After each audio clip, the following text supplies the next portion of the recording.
బట్టతలతో బాధపడుతున్నారా? ఆధునితనమైన పద్ధతిలో hair transplantation చేయబడును. Face clinic, Hyderabad. మరి గతంలో ఆ మదనపల్లిలో ఉన్న ఒక డిఎస్పీ మిమ్మల్ని ఎందుకు ఎన్కౌంటర్ చేయాలని చూశారు?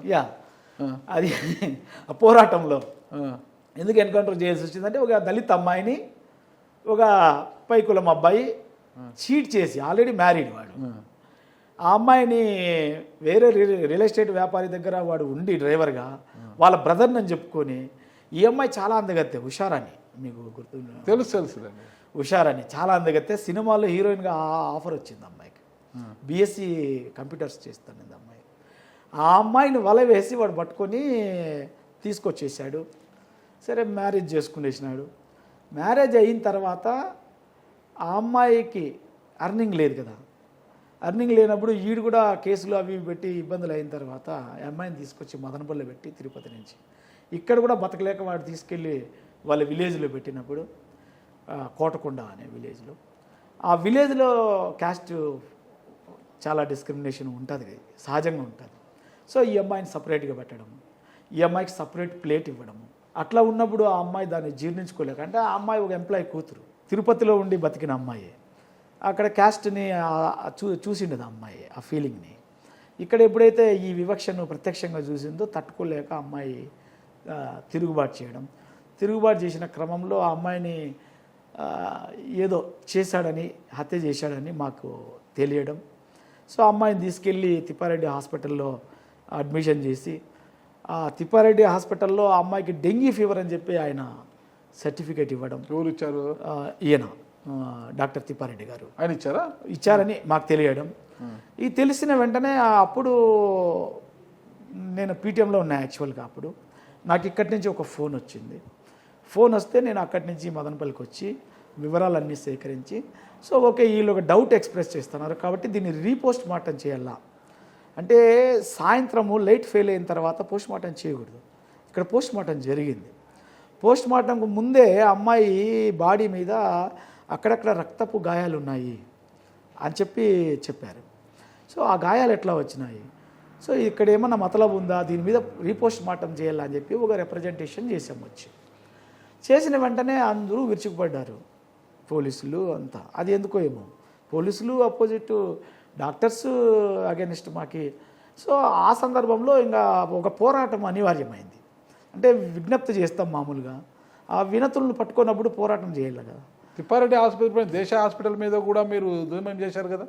అదే ఆయన అడ్డం వచ్చాడు అప్పుడు. ఓకే, మేమేం చేసాము, అసలు ఆయన డెంగ్యూ ఫీవర్ అంటా ఉన్నాడు, అంత పొంతన లేకుండా ఉంది. అక్కడేమో పోస్ట్ మార్టం రిపోర్ట్ తీసుకుంటే ఊపిరి ఆడకుండా చేయడం వల్ల చనిపోయింది అని పోస్ట్ మార్టం రిపోర్ట్లో వచ్చింది. అంటే నీకు డెంగ్యూ ఫీవర్ వస్తే మళ్ళీ అక్కడ కూడా అదే రావాలి కదా, పోస్ట్ మార్టంలో అది రాలేదే. సో ఇదేదో మతలబు ఉంది. అసలు డెంగ్యూ ఫీవర్ అని ఆయన ఎందుకు సర్టిఫికేట్ ఇచ్చినాడు? అప్పుడు అసలు డెంగ్యూ ఫీవర్ అనేది నేను వినడం ఫస్ట్ కేసు అది. అప్పుడు లేదు, ఐ మీన్ 2002 ఇది జరిగింది. సో ఈ సందర్భంలో నేనేం చేశానంటే, అంటే ఇదేదో జరిగిపోయింది అనేది మేము కూడా బాగా ఎంగేజ్లో ఉన్నాము. అప్పుడు చాలా పెద్ద పోరాటంగా తీసుకున్నాం. 1000 మందిని మొబిలైజ్ చేసాం. చలో మదనపల్లి అని పెట్టి మేము ప్రధానంగా డిమాండ్ చేసాం, రీపోస్ట్ మార్టం చేయాలి, దీని మీద సిబిఐ ఎంక్వైరీ చేయాలి, లేకుంటే అట్లీస్ట్ జ్యుడిషియల్ ఎంక్వైరీ వేయాలి, కేసుని SC/ST యాక్ట్ కింద కట్టాలి. ఎందుకంటే ఆల్రెడీ అట్రాసిటీ, ఆ అమ్మాయిని వివక్ష చూపించినారని చెప్పేది జరిగింది. దాని మీద ఆల్రెడీ కంప్లైంట్ అంతకుముందే 1 పోలీస్ స్టేషన్లో ఇక్కడ ఉంది, మదనపల్లిలో ఉన్నప్పుడే ఇవన్నీ ఉన్నాయి. కాబట్టి కేసును ఫస్ట్ అట్రాసిటీ యాక్ట్ కింద కట్టండి, దాని తర్వాత జ్యుడిషియల్ ఎంక్వైరీ చేయండి. అసలు ఎందుకు రాత్రిలో పోస్ట్ మార్టం చేయాల్సి వచ్చింది, రీపోస్ట్ మార్టం చేసి అసలు వాస్తవాలు ఏందో తేల్చండి. దీంట్లో అసలు తిప్పారెడ్డి గారి పాత్ర ఏంది, ఆయన ఎందుకు డెంగ్యూ ఫీవర్ అని ఇచ్చాడు, ఎంక్వైరీ చేయండి అని అడిగాము. అడిగినప్పుడు ఎందుకో తిప్పారెడ్డి సార్కి ఆయనకి భయమైందో కోపం వచ్చిందో తెలీదు. ఆయన డిఎస్పీని ప్రసన్నం చేసుకున్నాడు, డిఎస్పీ రాములప్పుడు.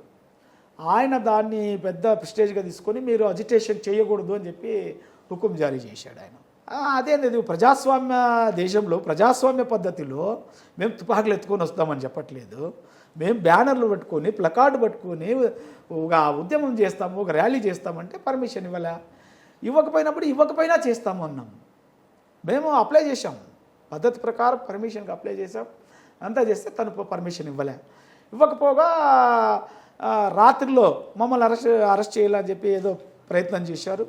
డిఎస్పి గారు డిఐజీ గారికి మాట్లాడి నక్సలైట్ పార్టీ వాళ్ళు రేపు ర్యాలీలో పాల్గొంటా ఉన్నారు, తిప్పారెడ్డి యొక్క ఆసుపత్రి ప్రైవేట్ హాస్పిటల్ కోట్ల రూపాయల ప్రాపర్టీని వాళ్ళు డ్యామేజ్ చేయబోతా ఉన్నారు, కాబట్టి నాకు అవసరమైతే కాల్పులు జరపడానికి కూడా నాకు అనుమతి కావాలా అని చెప్పి ఈయన కోరినట్లు, అక్కడి నుంచి ఒక ఫ్యాక్స్ వచ్చినట్లు, నైట్ తెల్లవారుజామున 5 గంటలకి నేను వేరే వాళ్ళ ఇంట్లో పడుకున్నా. అక్కడ నాకు అప్పటికి ఇంకా ఇల్లు లేదు నాకు ఇక్కడ. ఆ ఇంటి దగ్గరికి ఒక కానిస్టేబుల్ సైకిల్ వేసుకొని వచ్చి చెప్పిపోయినాడు అనమాట. అంటే నీ మీద రాత్రి అంతా ఇది జరిగింది, మార్నింగ్ నువ్వు చేయకుంటే మంచిది, శ్రేయోభిలాషిగా చెప్పాడు అతను. సో మనమేమనుకున్నాం, అసలు మేమేం అన్యాయం చేస్తున్నామని ఇక్కడ, మేము న్యాయంగా పోరాటం చేసి మా డిమాండ్స్ అడుగుతూ ఉన్నాము అని. సరే అనిందే మొహం కూడా కడుక్కోకుండానే స్నానం కూడా చేయకుండానే రోడ్లోకి వెళ్ళాము. అసలు ఏంటి పరిస్థితి, ఏం జరుగుతుందని. ఎక్కడ చూసినా పోలీసులు. నేను ఇంతవరకు కూడా ఇప్పుడు మన జగన్మోహన్ రెడ్డి వచ్చినప్పుడు కూడా అంతమందిని పోలీసులు చూడలే నేను, అంతకుముందు కూడా ఇప్పుడు చూడలే నేను. ఎక్కడ చూడు పోలీసులు, పోలీసు మార్చి పెట్టినారు. కొన్ని అసలు వేల మందిలో వచ్చినారేమో, 1500 ఎంతో వేసినారు రాజు పత్రికల్లో. అంతమంది పోలీసులు, 32 మంది ఏమో సిఐలు, డిఎస్పీలు, 2 ఎస్ఐలు లెక్కలేనంతమంది వచ్చారు. ఎక్కడ చూసినా పోలీసులు అనింది. సరే అనింది, ఎక్కడికక్కడ మన వాళ్ళను బయలుదేరిన వాళ్ళను ఎక్కడికక్కడ అరెస్ట్ చేసినారు.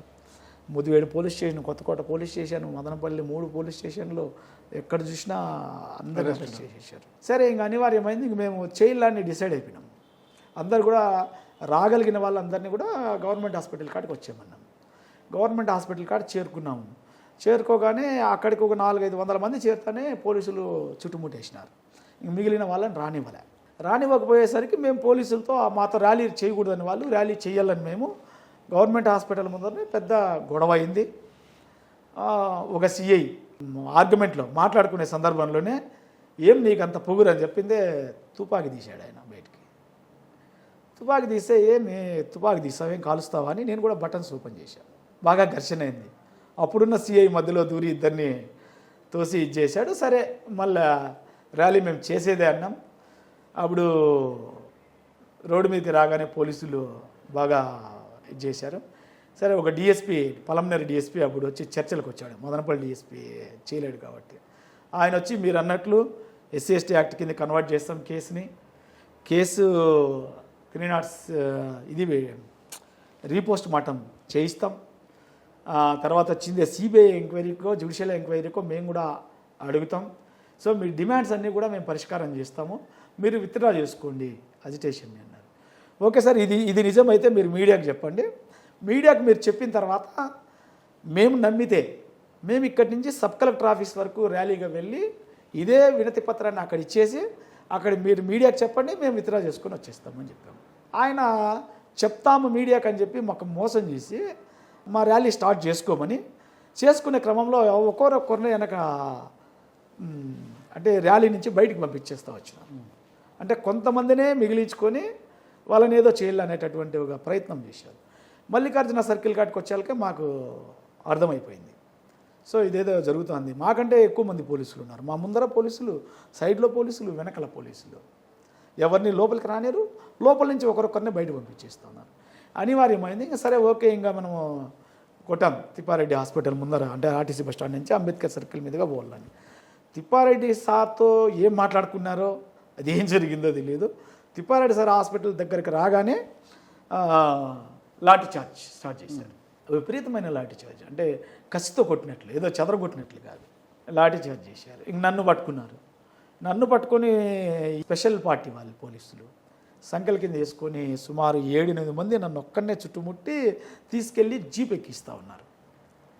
సో నాకు మార్నింగ్ వచ్చిన సమాచారం ఏంటంటే ఖచ్చితంగా నిన్ను పోలీసులు తీసుకెళ్ళినారంటే ఖచ్చితంగా నేను ఎన్కౌంటర్ చేస్తారు. రాత్రి ఆ స్థాయిలో మాట్లాడుకోవడం మేము విన్నాము. ఫ్యాక్ట్స్ కూడా వచ్చింది ఒకటి.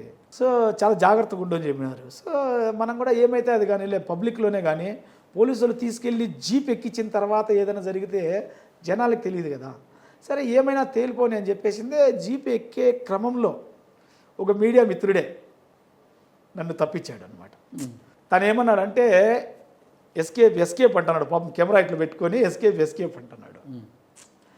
సో అప్పుడు నేను ఏం చేశానంటే పోలీసులు నన్ను ఇట్లా పట్టుకున్నారు కదా, సంకల్ కింద చేయలేసుకొని ఇట్లా జారి కిందకు పడ్డాను.